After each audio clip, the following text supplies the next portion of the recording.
But that said, it's important to remember that whenever you block a transaction that two parties would have been willing to make, you're blocking a possible opportunity for those parties as well.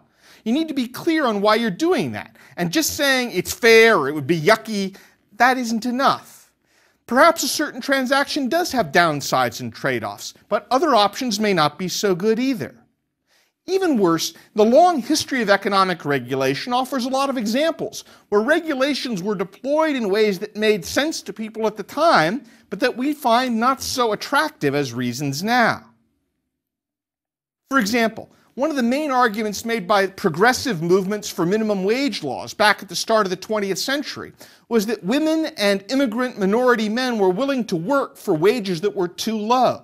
The idea was that by having a minimum wage, those women and minorities could be pushed out of the labor market altogether.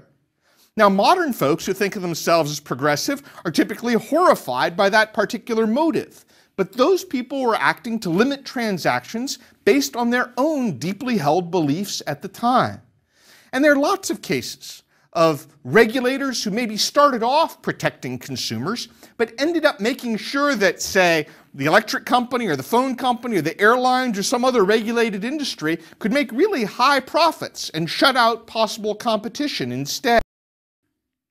There are lots of examples of public officials who seem more interested in whether government contractors get big checks or government employees get good raises than they are whether taxpayers are getting the best money, the best value they can for the taxes they pay. In the case of kidney transplants, lots of money gets spent on kidney transplants and lots of salaries are paid. Only the donor is expected to do it all as a charitable donation. It seems to me that in many of these cases, the rules blocking payment and blocking transactions give control to a certain group, but they're not necessarily in the interests of those who would like to participate in the transaction itself. When it comes to thinking about what's right or suitable or appropriate, there's no escaping that we're all creatures of our own culture and our own time.